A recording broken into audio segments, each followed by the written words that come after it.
Às margens do Nilo, um rapaz está morto. E um homem está morrendo. Duas mortes separadas por mais de 30 séculos. E ainda assim agourentamente ligadas. O rapaz, um faraó egípcio, sepultado com uma fortuna incalculável.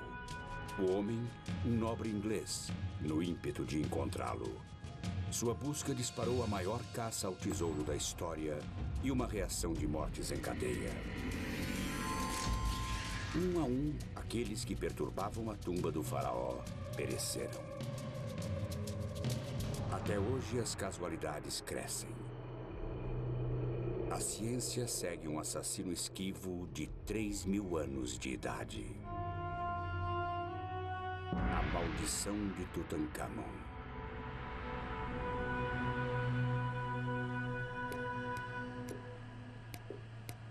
No hospital da Pensilvânia, uma jovem está morrendo de fome.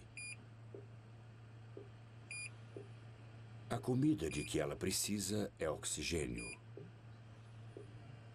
Uma simples tosse transformou-se em colapso. Os médicos estão confusos quanto à causa disso. Sem saber, o marido da paciente tem a primeira pista para sua doença desconcertante. Sua origem está a 9.650 quilômetros de distância, numa terra crivada de antigos mistérios.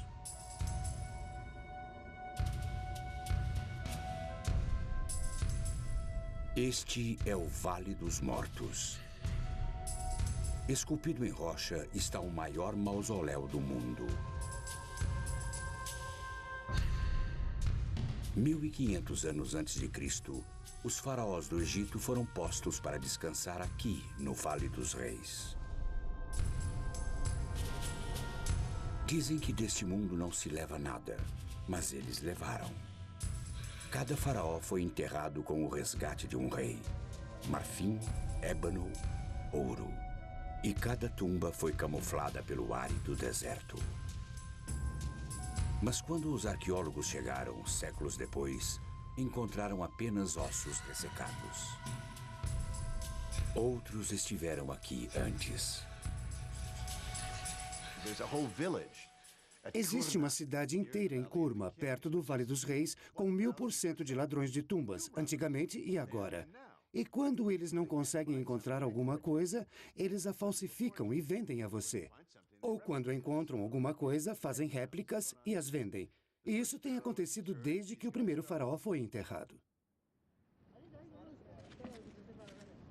Para os arqueólogos, o Vale dos Reis ainda é o local mais rico da Terra.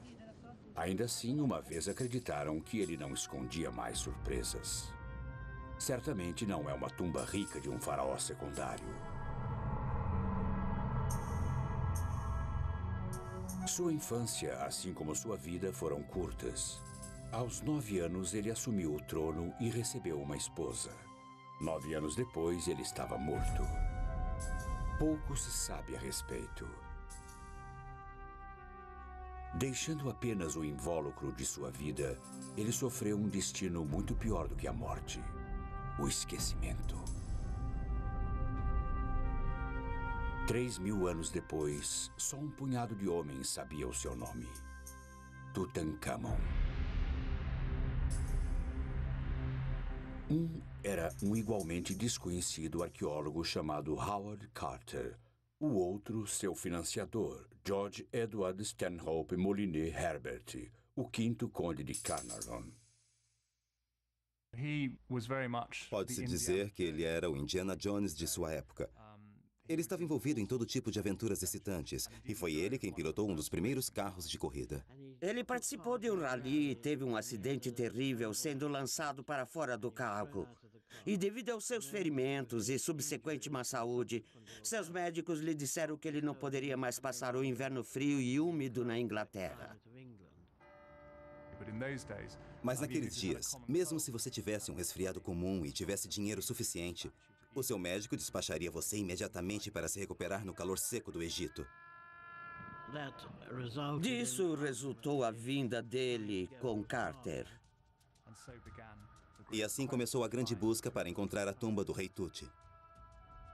Um homem comum de poucas posses e um rico lorde eram parceiros improváveis no que os especialistas consideraram ser um tiro no escuro.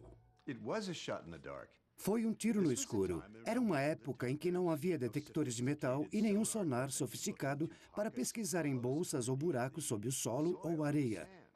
Então, foi um tiro no escuro para todos, menos para Howard Carter.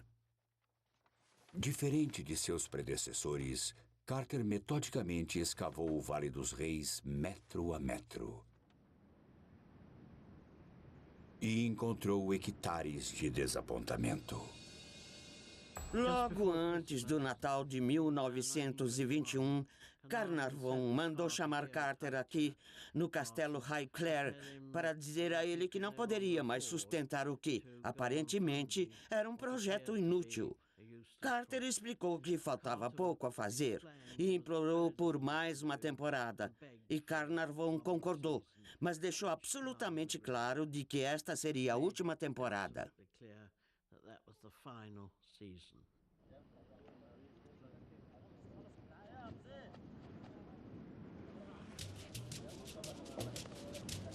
No terceiro dia, os trabalhadores descobriram degraus de pedra que levavam a uma entrada escondida carimbada com um selo antigo. Era a marca da realeza. Após 5 anos de más notícias, Carter enviou ao seu sócio um raio de esperança. Carnarvon estava tomando chá com sua filha Evelyn aqui no salão do castelo Highclere, quando receberam um telegrama que dizia: "Acho que descobrimos a entrada de uma tumba magnífica com seu selo ainda intacto. Esperamos sua chegada." Enquanto Carnarvon estava a caminho, algo assustador aconteceu a Carter. Carter vivia sozinho e, para lhe fazer companhia, tinha comprado um canário. E todos tinham ficado muito curiosos sobre esse pássaro amarelo. E disseram: "Esse maravilhoso pássaro amarelo vai nos levar até a tumba." E quando Carter voltou para enviar o telegrama, tendo acabado de encontrar a tumba, seu serviçal saiu correndo, segurando um punhado de penas amarelas e disse: "Meu senhor, ouvi um barulho e quando vi uma naja, estava comendo o canário. Isso é um mau presságio, isso é azar." Os trabalhadores naturalmente associaram o fato à naja, que está presente no ornamento de todo faraó, ser o próprio faraó que teria vindo e comido o sinal da esperança. E que seria uma época péssima para todos. As pessoas iriam passar por coisas terríveis e tudo mais. E Carter disse: "Não seja tolo. Apenas assegure-se de que a naja não esteja mais dentro da casa." No anoitecer do dia 26 de novembro de 1922, os trabalhadores tinham escavado uma segunda entrada que levava ao selo de Tutankhamon. Ela também tinha a marca registrada de ladrões, uma área onde a tumba tinha sido invadida. Parecia que Howard Carter estava 3.000 anos atrasado.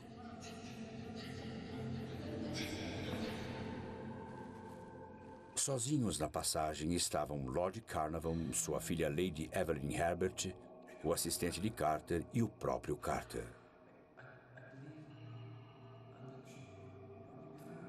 Diante dele, a descoberta de sua vida, ou uma tumba para os seus sonhos. Carter prescrutou na escuridão do outro lado.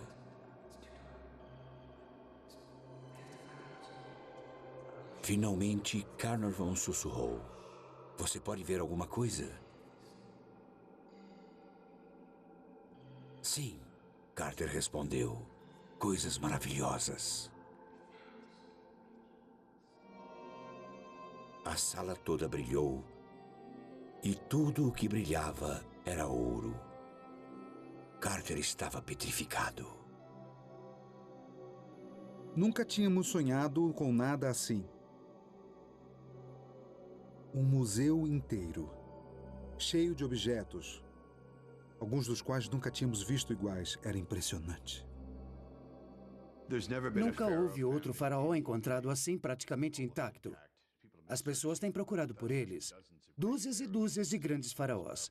O povo mais rico, o povo mais poderoso de toda a história, em condições perfeitas. Estamos falando de coisas que você olha agora e não acredita que tem todos esses milhares de anos de idade. É incrível. Não posso pensar em outra escavação tão boa quanto esta. Nem consigo imaginar.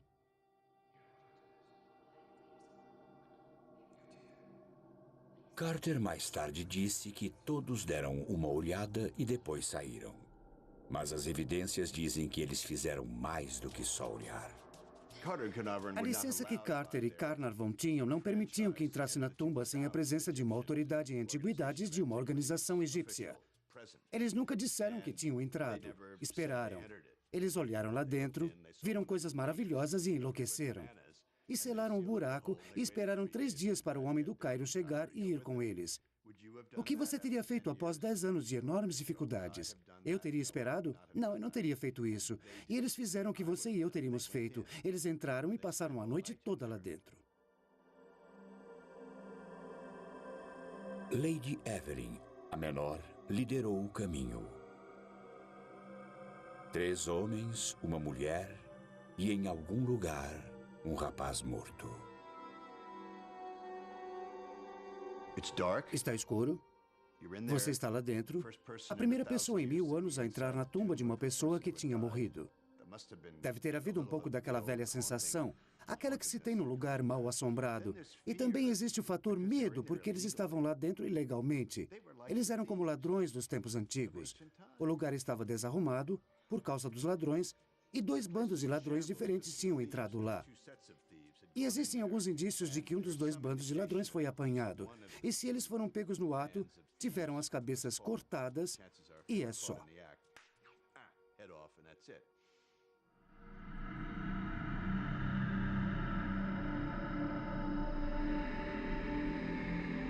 Os descobridores começaram a contar as suas bênçãos. Eles acabariam somando 5.000. A tumba de Tutancâmon foi a maior descoberta da história. Da noite para o dia, Carnarvon, Carter e Tut tornaram-se celebridades.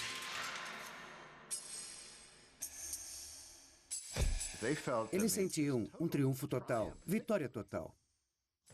E tinham rido deles, tinham zombado deles.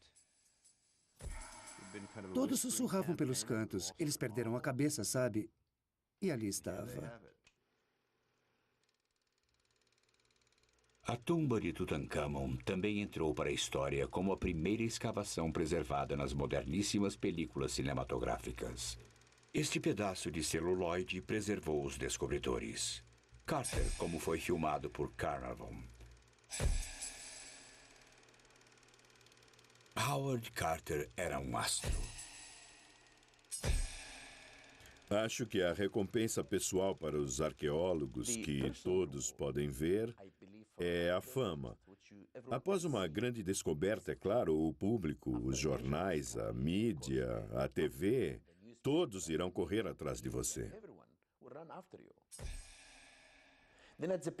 No início, os arqueólogos gostam disso. Mas, no final, a fama não é divertida. Acho que a fama é uma maldição.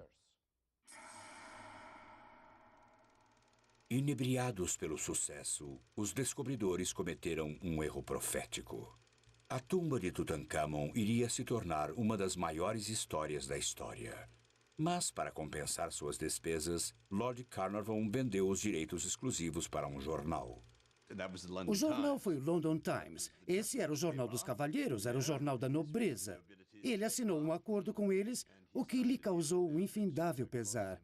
Foi uma coisa idiota de se fazer, mas de qualquer modo ele fez. Carter viveria para lamentar o erro. Carnarvon, não.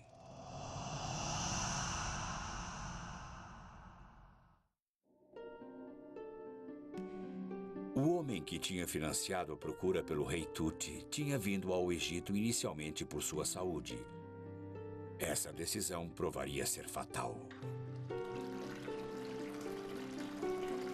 Numa manhã da primavera de 1923, Lord Carnarvon se cortou exatamente onde um mosquito o tinha picado dias antes. O ferimento não sarava.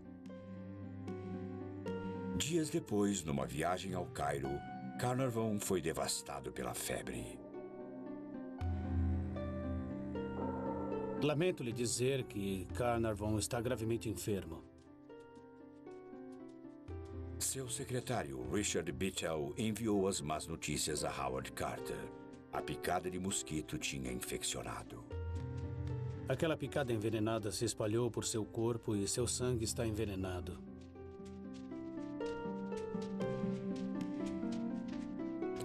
Enquanto a febre se transformava em calafrios, a preocupação de Bittell se transformava em medo. Ele notificou a esposa de Carnarvon na Inglaterra, que imediatamente convocou um especialista e voou para o Cairo. O quadro de Carnarvon era irreversível.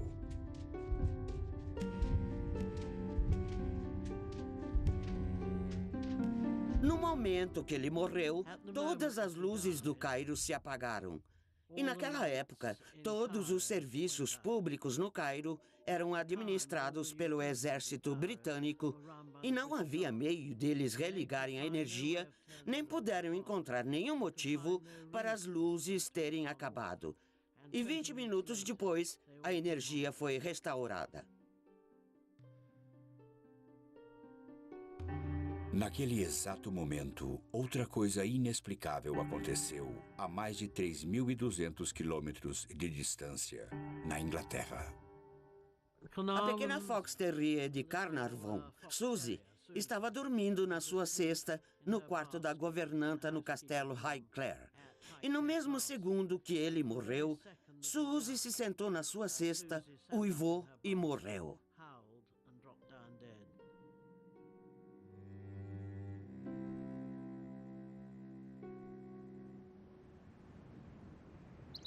Lady Evelyn enterrou seu pai num morro que dá vista para seu amado Highclere.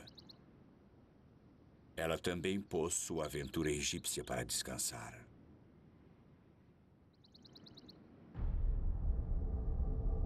Como o rei, cujo sono ele perturbou, o nobre inglês também não descansaria em paz. O corpo de Carnarvon ainda não tinha esfriado quando a imprensa mundial deu o nome do culpado. Inscrita na tumba, escreveu um repórter, estava uma maldição que alertava: matarei todos aqueles que cruzarem esta entrada. Um outro jornal relatou uma maldição lugubremente exata: aqueles que penetrarem nesta tumba sagrada logo serão visitados pelas asas da morte. Para Carnarvon, a morte realmente veio voando. Não seria a última vez que um intruso morreria de causas não naturais.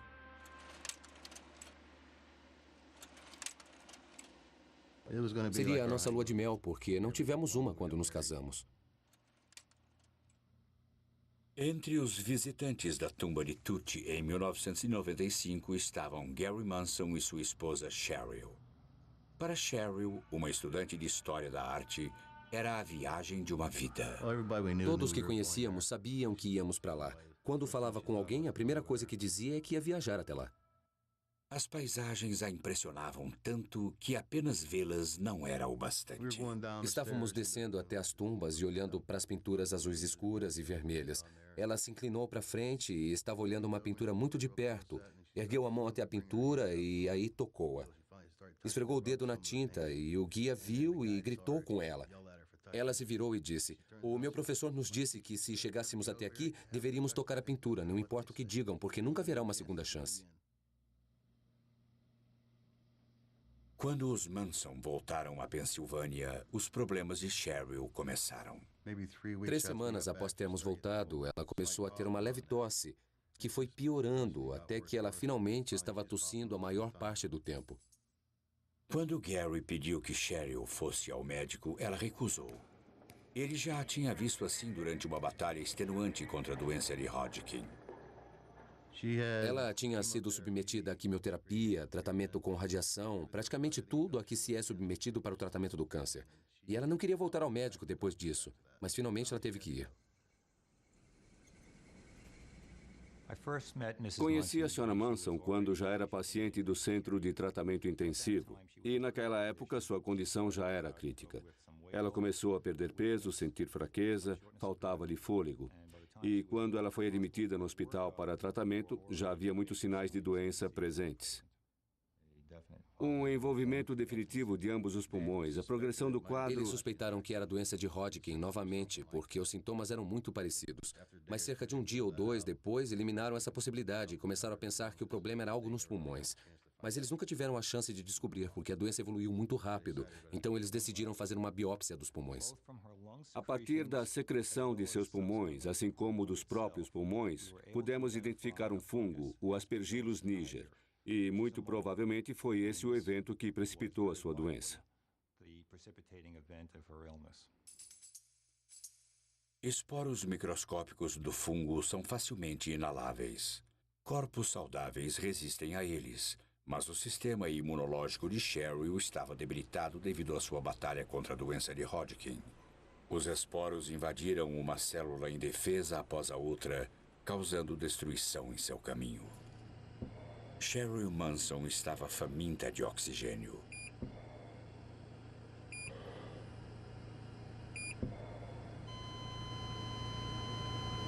Dez dias após ela ter dado entrada no hospital, seus pulmões falharam.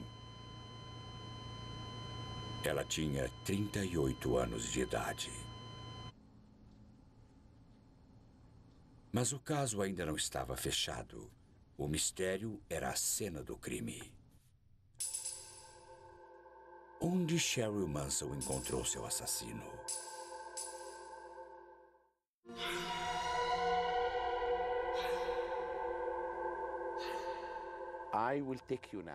Vou levá-los agora para visitar uma tumba que continha a primeira maldição do mundo.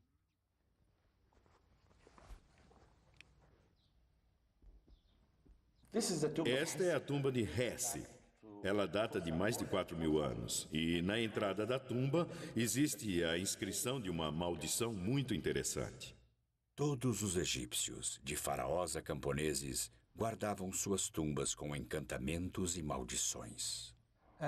Mas para qualquer um que penetrar na sua tumba... David Silverman é professor de egiptologia na Universidade da Pensilvânia.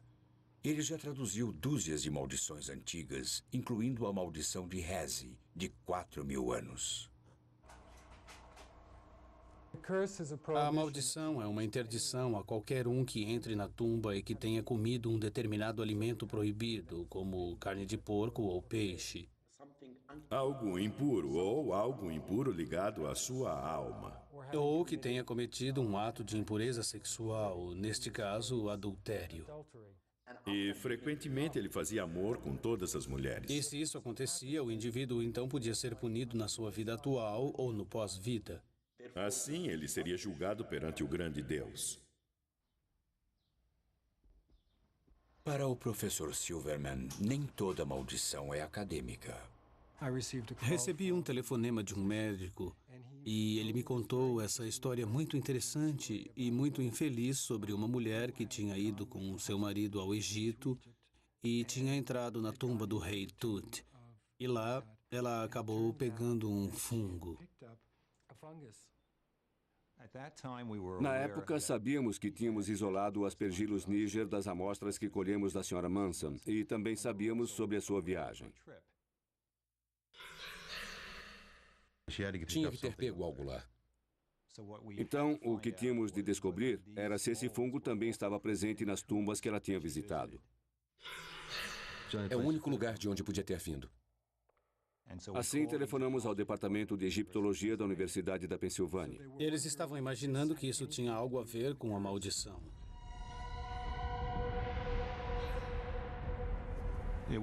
Era muito importante para nós sabermos também se isto já havia sido descrito antes.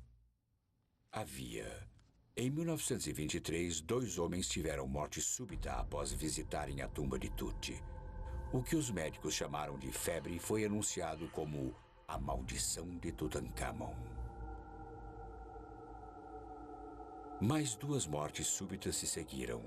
Becky Callender, que ajudou Carter a entrar na tumba, e Arthur Macy, que ajudou a retirar o seu conteúdo.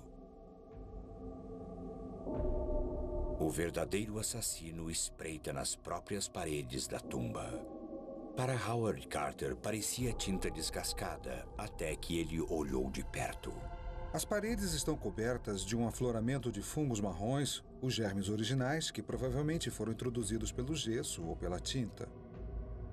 E os fungos se alimentaram da umidade do gesso após a câmara ter sido lacrada.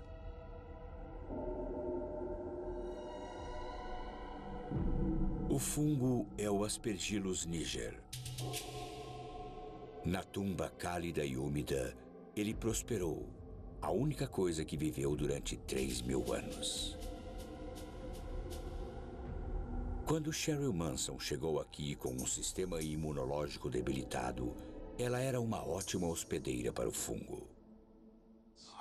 Acho que ligando o nosso caso, que é um caso atual, à visita das próprias tumbas, fomos capazes de estabelecer uma relação direta entre o que pode ter acontecido aos arqueólogos que visitaram a tumba há tempos. E estou muito certo, pelo menos em alguns desses casos, de que o Aspergillus pode ter facilmente desempenhado um papel. A ciência estava pronta para encerrar o caso de Cheryl Manson, mas não a maldição de Tutankhamon.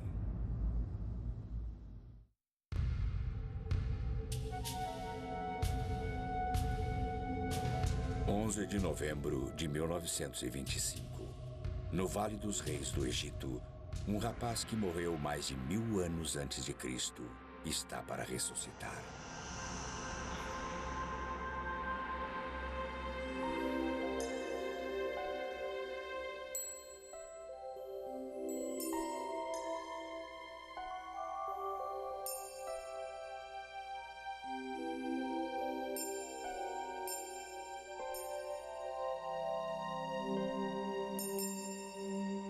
Tutankhamon descansa dentro de 3 sarcófagos, um dentro do outro.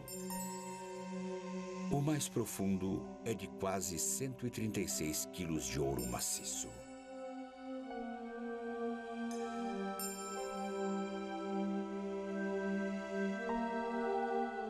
Dentro do sarcófago de ouro, encontra-se um objeto ainda mais surpreendente. A própria múmia, adornada com uma surpreendente máscara mortuária do jovem rei.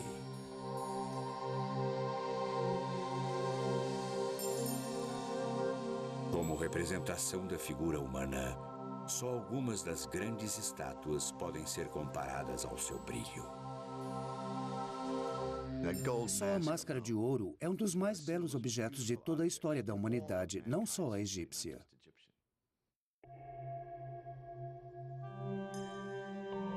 O corpo de Tutankhamon encontrava-se sob 13 camadas de linho. Enquanto Howard Carter as retirava, ele descobriu os preciosos amuletos escondidos no corpo para afastar o mal. Com o passar dos séculos, as resinas e óleos usados para mumificar o corpo tinham se transformado em cola. Para recuperar os amuletos, Carter realizou uma operação radical. Ele cortou o corpo.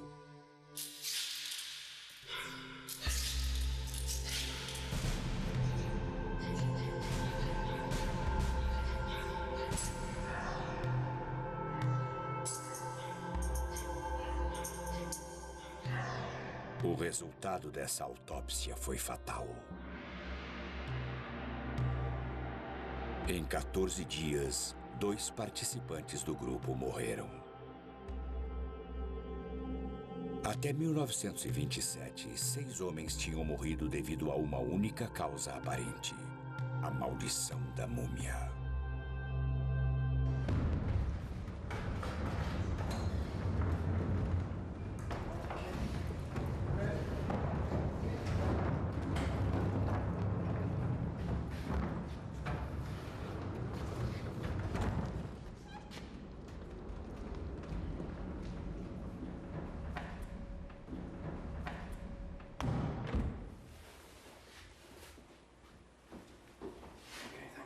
Esta é uma máscara muito bem preservada.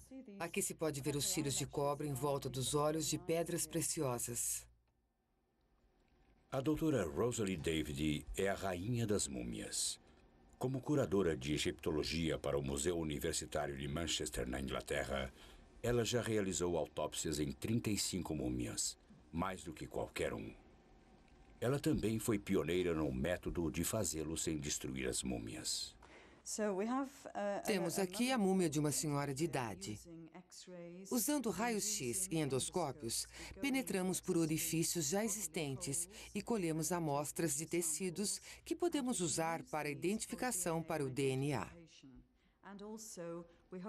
Também esperamos que, no futuro, possamos detectar DNA viral e bacteriano nas múmias. Então, essa metodologia é muito melhor. O endoscópio permite que a doutora David examine o corpo sem ter de desembrulhá-lo, em completa segurança. Trabalhar com uma múmia pode ser um risco, tanto para o operador como para a múmia, porque o operador pode inalar os esporos do pó da múmia. E, por outro lado, o operador pode depositar bactérias e umidade na superfície da múmia, causando assim a sua decomposição. Apesar de morta há milhares de anos, uma múmia permanece viva com bactérias. Algumas inofensivas, outras letais.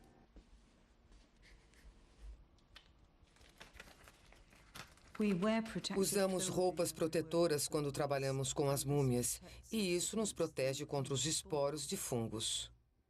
Rosalie David conhece a verdadeira sorte daqueles que perturbaram os ossos de Tutankhamon.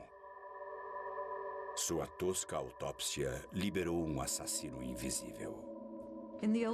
Antigamente, os operadores não usavam nenhuma roupa protetora. Eles simplesmente usavam roupas do dia a dia, então podia haver um intercâmbio de danos entre o operador e a múmia. O pó de uma múmia. Esse era o perigo na tumba de Tutankhamon.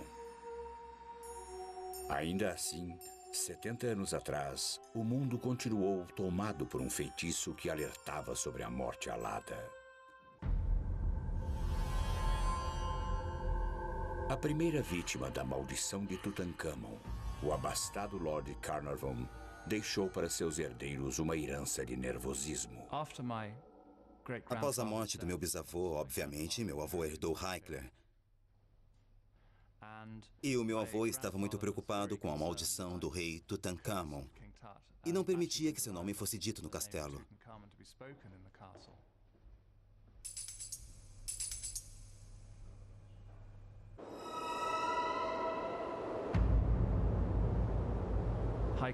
O castelo Hickler, numa noite fria de inverno, pode ser bastante assustador. E se somar a isso a alegada maldição de um faraó, você pode ficar bastante assustado. Muito depois do meu avô ter morrido, tivemos que fazer um inventário do castelo. E é claro, sendo um lugar tão grande, isso levou bastante tempo e finalmente foi terminado. Estávamos reunidos aqui, em família, com Robert Taylor, o mordomo do meu avô, que era um dos grandes mordomos britânicos. E meu pai virou-se para Robert Taylor e disse: "Bem, graças a Deus tudo acabou, Robert." E Robert Taylor virou-se para o meu pai e disse: "Bem, senhor, tudo menos aquelas coisas egípcias." Como você pode imaginar, todos nós ficamos absolutamente surpresos com esse comentário e dissemos: "Bem, que coisas egípcias são essas?" E ele disse: "Bem, se me seguirem, mostrarei a vocês os armários secretos."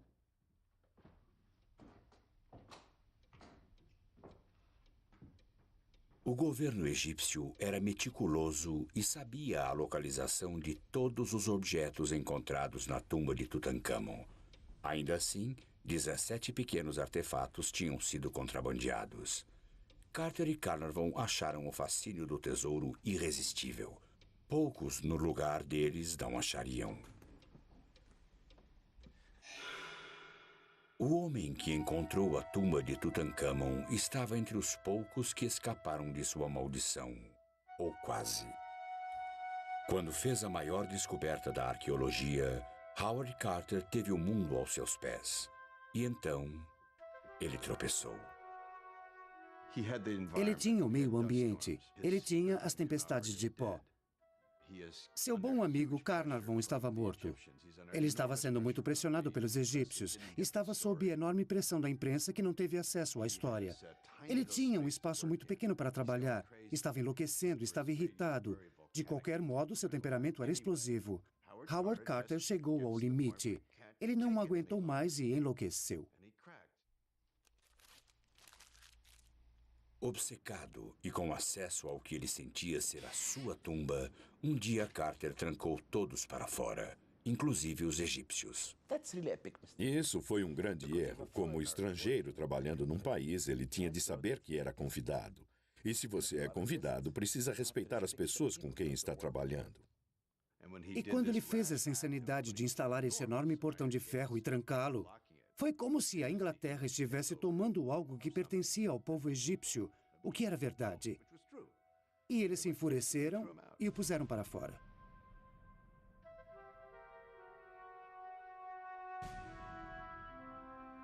Após um ano de exílio, permitiram que Carter retornasse, mas a um preço terrível. Ele tinha de renunciar ao seu direito ao tesouro de Tutankhamon. O destino o poupou para viver dia após dia com o tesouro que ele encontrou, mas que nunca poderia possuir. Talvez a maldição definitiva. Carter passou a década seguinte no Vale dos Reis catalogando as 5.000 peças maravilhosas de Tut. No dia 2 de março de 1939, aos 65 anos, ele morreu de causas naturais.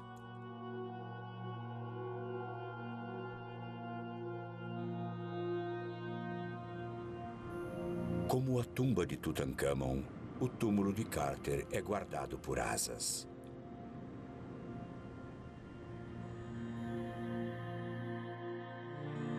Antes de morrer, Carter ressarciu Tutankhamon. Os ossos do faraó foram remendados e deixaram que ele descansasse em sua tumba. Mas ele não descansaria. Numa reação em cadeia de tragédias, sua maldição fez mais 5 vítimas. Primeiro, Lady Carnarvon morreu subitamente vítima de uma picada de inseto, como seu marido. Então, Richard Beecher, o secretário de Lord Carnarvon, morreu misteriosamente enquanto dormia. 3 meses depois, o pai de Beecher, Lord Westbury, lançou-se para a morte do 7º andar de um edifício. Ele deixou um bilhete culpando a maldição do rei Tut pela morte de seu filho. A caminho do cemitério, o carro fúnebre de Lord Westbury atingiu um garoto de 8 anos. No exato momento da morte do garoto, morreu também um funcionário do Museu Britânico, cujo campo era a egiptologia. Durante 3 décadas, a maldição ficou adormecida, até a última vez que o sono de Tutankhamon foi perturbado.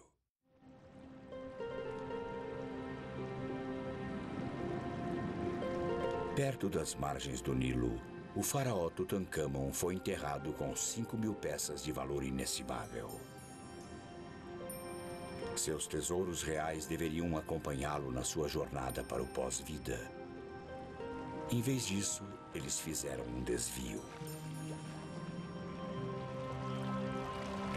Na década de 70, o Egito cedeu a uma exigência popular e enviou muitas das relíquias de Tut numa turnê mundial. O diretor de antiguidades do Egito sonhou que morreria se os tesouros deixassem o país. 3 meses depois, num acidente de carro, ele foi a 25ª vítima da maldição de Tut. No mesmo dia em que a máscara de Tut foi preparada para ser levada a Londres, uma autoridade egípcia que zombou da maldição morreu de ataque cardíaco. Entre os excursionistas, quando o tesouro chegou a Londres, estava Lady Evelyn Herbert, a primeira pessoa a entrar na tumba de Tut. Minha mãe nunca tinha visto o sarcófago principal, porque não tinha chegado àquela câmara em especial antes do pai dela morrer. Na época da exposição londrina, as TVs e rádios telefonavam para minha mãe e diziam: "Fale-nos sobre a maldição." E ela ria e dizia: "Bom, eu estou viva e bem aos 70 anos e não acredito nela."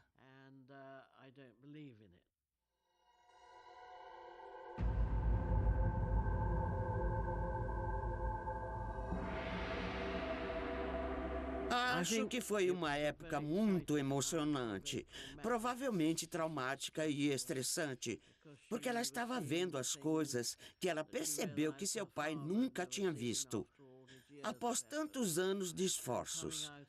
E saindo do museu, provavelmente na sua quinta visita, ela sofreu um grande derrame e ficou paralisada.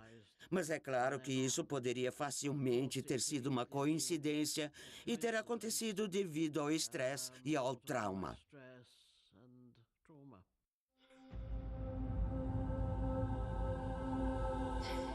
A coincidência conseguiu explicar a morte da maioria das vítimas da maldição de Tut. Para explicar as outras, a ciência voltou para dar uma olhada mais de perto. Nenhuma das inscrições da tumba podem ser consideradas uma maldição. Então, o que consideraríamos, ou como egiptólogo, o que eu consideraria uma maldição, não ocorre na tumba do rei Tut. A chamada maldição foi inadvertidamente espalhada por sua primeira vítima. Quando Lord Carnarvon vendeu os direitos exclusivos da tumba de Tut ao London Times, os jornais rivais ficaram ultrajados. Quando Carnarvon morreu, eles se vingaram, publicando sobre os rumores de uma maldição. Até mesmo as ocorrências bizarras quando da morte de Carnarvon podem ser explicadas. Todas as luzes do Cairo se apagaram quando Carnarvon morreu. A energia elétrica sempre acabava no Cairo. E a história decolou. Era o mesmo que acontece hoje, uma ultrajante série de meias-verdades. E algumas verdades e algumas mentiras, algumas inventadas. Foi incrível, foi uma coisa muito forte e ainda é. Quando a tumba de Tutankhamon foi visitada pela realista neta de Carnarvon, até ela pensou duas vezes. Após o meu derrame, me informaram que eu tinha um coração fraco. Eu vi todos aqueles degraus e aquele declive. Até mesmo pessoas jovens subiam os degraus, ofegando. Então achei que a descrição era a melhor coisa e que eu não queria outra manchete. O rei Tut mata novamente.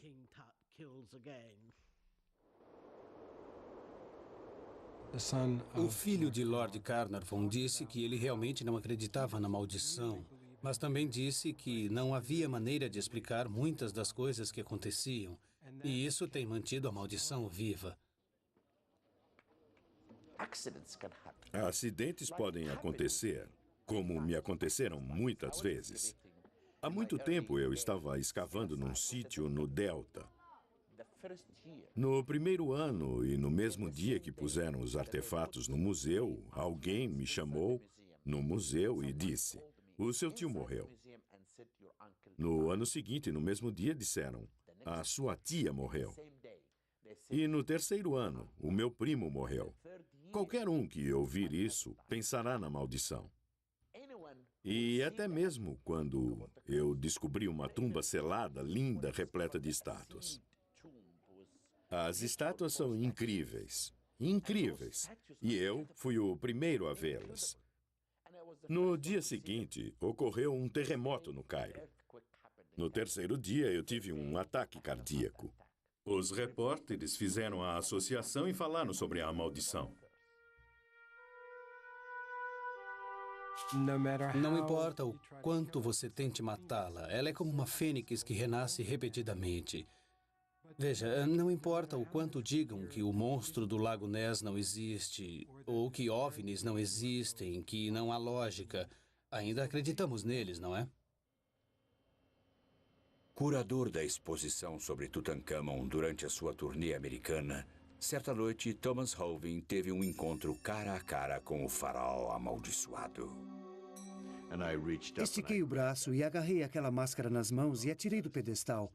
Eu estava a uns 15 centímetros dela, olhando direto para aqueles lindos olhos. Eu olhei para a direita e para a esquerda e não havia ninguém por perto.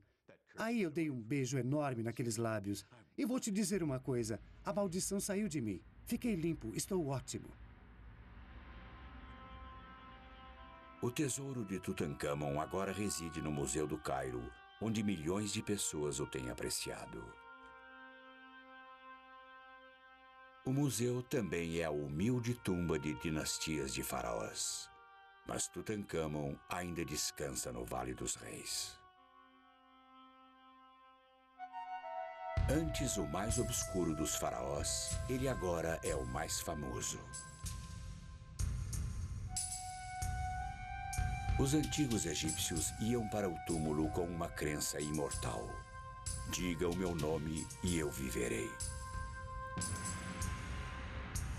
Tutancâmon, agora um nome conhecido, tem o que mais queria, a imortalidade.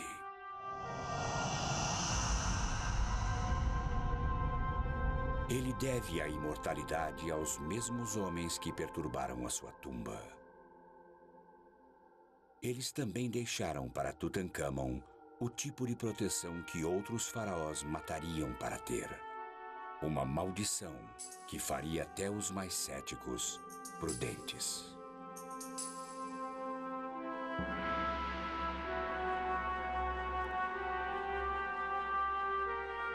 Versão brasileira, Tempo Filmes, São Paulo.